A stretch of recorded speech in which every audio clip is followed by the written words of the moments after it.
Allah itu istawa artinya berada di atas, tinggi di sana. Ada orang yang mengatakan jangan tanya di mana Allah. Kenapa nggak tanya? Nabi SAW pernah bertanya. Masa kita nggak tahu di mana Allah? Kalau kita bicara antara hamba dengan Allah, yang ada bawah atau atas? Antum kalau melihat bumi ini di dalam galaksi, jemaah, apa ada timur, barat, selatan, utara? Ketika masuk ke galaksi Bima Sakti, ketika masuk ke yang lebih besar lagi, apakah masih ada arah tersebut? Yang ada cuma atas dan bawah.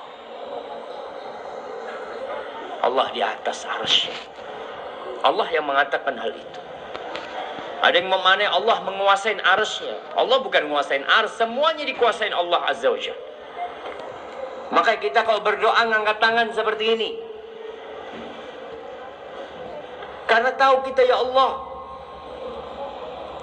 fitrah manusia kalau ditanya gimana urusannya, ya Allah, ana serahkan kepada yang di atas. Terserah sama yang di atas. Karena Allah ada di atas sana, jemaah.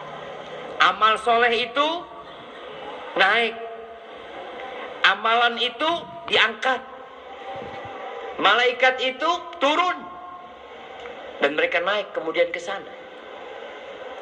Ketika di Lailatul Qadar, tanazzalul malaikatu warruhu fiha, turun malaikat, kemudian mereka naik lagi. Rasulullah sallallahu alaihi wasallam ketika Isra Mi'raj kemana? Naik ke sana sallallahu alaihi wasallam.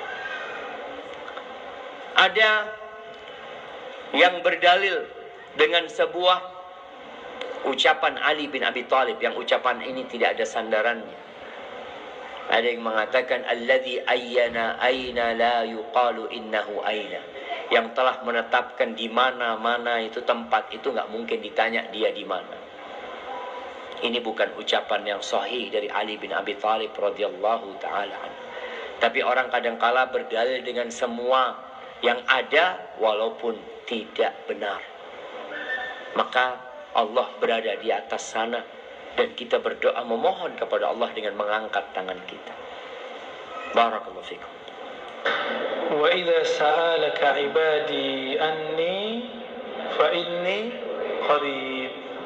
Udah dijawab kok sama Allah, ya. Jika hambaku bertanya kepadaku di mana aku, enggak usah jauh-jauh bilang di aras, di langit. Apa kata Allah? Qarib, aku sangat dekat. Lalu kenapa ada ayat Ar-Rahman 'alal 'arsy istawa? Surat Thaha, bahkan diulang sampai 6-7 ayat. Allah Maha Rahman istawa di atas arasy. Kita sudah bahas ini sebelumnya, ya. Ya, biar Bapak tambah yakin. Menghilangkan syak. Liyatma'inna qalbi, supaya tenang kalbunya. Insyaallah Allah yang kasih tenang. Allah itu bendakah? Bukan. Allah itu rohkah? Allah itu satu jenis dengan malaikat, satu jenis dengan jin, satu jenis dengan manusia. Nah, kita ini semua disebut jisim, benda. Yang butuh tempat itu hanyalah benda. Maka jika disebut Ar-Rahman 'alal 'arsy istawa, Allah bersemayam di atas arasy, haram dibayangkan Allah menempati sesuatu. Lalu apa maksudnya, Ustaz? Hanya Allah yang tahu. Mana dalil saya? Dalilnya 2. Surat Ali Imran, kemudian Asy-Syura, ya. Di Ali Imran disebutkan wa ma ya'lamu ta'wilahu illallah, tidak tahu takwilnya, penjelasannya, kecuali hanya Allah. Ciri-ciri orang yang menyimpang akidahnya, meskipun menyebut dirinya ahlu sunnah, coba-coba mendetailkan makna istawa, menyimpang langsung akidahnya. Di kalbunya ada zaigh. Zaigh itu al-muyul ila dhalal, kecenderungan kepada penyimpangan dan kesesatan. Maka perhatikan, setiap orang membayangkan Allah bertempat, nur di kalbunya hilang, nur di wajahnya hancur. Kenapa? Pikirannya seharusnya tidak memikirkan itu. Maka ulama kita menyimpulkan, walasna mukallafina bihaza, kita tidak ditaklif, dibebani untuk memahami ayat ini, karena ini termasuk ayat yang mutasyabihat, yang tahu hanya Allah. Saya mau tanya, langit kedua di mana? Bumi bulat atau datar? Benar bulat. Nggak tahu juga kan? Kemana-mana kita pergi datar kok. Tapi di foto sama NASA bulat. Nah, bingung kita. Bumi aja nggak tahu bulat sama datar. Langit kedua aja nggak tahu, apalagi yang ketiga, apalagi langit keempat, terus langit ketujuh, apalagi aras. Aras itu Allah sebut Rabbul Arsyil Azim, aras yang besar meliputi semua langit dan bumi. Memikirkan dunia sekitar pun kita pusing, apalagi memikirkan tempat yang Allah sebut azim, besar. Besar menurut saya paling sebesar apa sih? Kalau besar menurut anak kecil ya paling segitu doang. Besar menurut Allah kita tidak bisa bayangkan. Maka Imam Syafi'i, Imam Ahmad, Imam Malik menjawab, apa makna istawa? Ala ma aradahu Allah wa rasuluhu. Yang tahu maknanya hanyalah sesuai dengan yang Allah maksud dan Rasul maksud. Yang Allah maksud mengenai istawa siapa yang tahu? Gak tahu. Kita gak tahu, kita cuma dapat ayatnya. Gak usah jauh-jauh. Di mana roh Bapak? Yas'alunaka 'anir ruh, mereka bertanya kepadamu mengenai hakikat ruh. Ruh itu di mana? Hubungannya bagaimana dengan badan? Karena ada orang dipotong tangannya hidup, masih hidup. Di cangkok jantungnya masih hidup, cangkok otaknya masih hidup. Terus roh itu di mana? Kita aja sampai hari ini tidak tahu roh di mana. Profesor kedokteran sampai hari ini nggak tahu roh di mana. Bahkan mereka nggak percaya ada roh. Ya. Roh aja nggak tahu di mana, apalagi pencipta roh. Jadi pertanyaan aina Allah, di mana Allah? Kita lihat. Ini hadis kan kita sudah bahas di tempat lain lebih dari 3 kali Pak. Kita pertegas di sini. Hadis aina Allah, di mana Allah? Hadis itu ditanyakan oleh Nabi ke perempuan yang IQ-nya rendah. Dia budak perempuan yang gak becus ngurus peternakan tuannya, namanya Ibnul Hakam. Ibnul Hakam kesal dengan budak perempuan ini, maka dibawa ke Nabi, ditanyakan, ya Rasulullah, in ra'aitaha mu'minah fa'atiqah.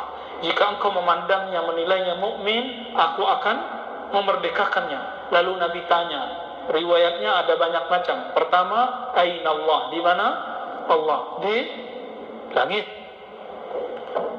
Di riwayat kedua gimana? Bukan di mana Allah. Atashhadina alla ilaha illallah. Di mana Allah? Bukan. Tapi apakah kamu bersaksi tiada yang disembah selain Allah? Lalu dia mengatakan asyhadu alla ilaha illallah. Saya mau tanya Pak, kalau ada non muslim mengatakan Allah di langit, dia langsung masuk Islam nggak? Langsung mu'alaf nggak? Kapan orang itu disebut muslim? Bersyahadat.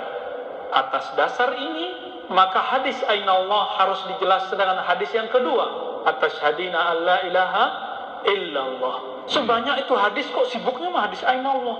Di mana Allah? Nggak ada kerjaan. Ya? Nggak ada kerjaan. Bolehkah menanyakan aina Allah? Inilah perbedaan antara kaum Wahabi dengan kaum Ahli Sunnah wal Jamaah. Kaum Wahabi menganggap Allah itu bertempat, ada di langit. Sedangkan Ahli Sunnah wal Jamaah tidak menganggap Allah itu bertempat, karena Allah itu bukan benda. Karena tempat itu hanya dibutuhkan oleh suatu benda. Inilah perbedaan yang mencolok, yang sangat jelas antara kesesatan Wahabi dan kebenaran Ahli Sunnah wal Jamaah. Mari kita lanjutkan. Bagi ulama yang memandang hadis ini sahih, sebagian mereka membolehkannya.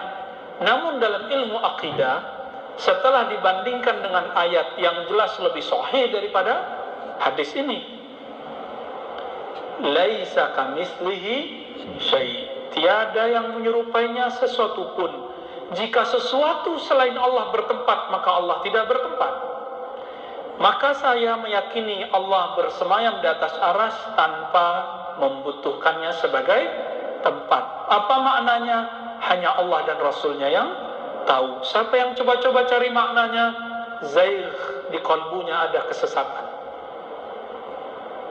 Lalu kalau ditakwil dengan arti menguasai bagaimana? Itu bab. Kita nggak mau bahas malam ini. Ya, Bapak udah ketawa, udah tahu beliau ya. Jadi bolehkah meyakini Allah di atas? Enggak. Kenapa Imam Ibn Taimiyah masuk penjara? Bapak tahu? Karena dia meyakini Allah bertempat di atas bizatihi, dengan zatnya. Masuk penjara. Karena berbahaya. Di zamannya Imam Ibn Taimiyah masuk penjara karena berbahaya bagi orang awam. Tapi gimana lagi, kitab-kitabnya tersebar hari ini. Oke, bagian akhir. Coba bandingkan. Jika Bapak masih ragu, Ar-Rahman al-Arsy istawa, Allah bersama di atas aras. Satu. Kan ada lagi ayat. Wa huwa ma'akum ainama kuntum. Dia bersamamu dimanapun kamu berada. Ayat-ayat ini bukan untuk dipikirkan. Ada lagi, fa ainama tuwallu fathamma wajhullah. Kemanapun kamu mandang, di situ ada wajah Allah. Kalau sudah lolos bab pertama, Allah bukan benda, Allah bukan roh, Allah bukan seperti yang kita lihat itu, maka Bapak sudah lolos ya. Kalau sudah lolos, jika dia bukan benda, maka dia tidak butuh apa yang dibutuhkan benda. Bayangkan sekarang Al-Quran tapi nggak ada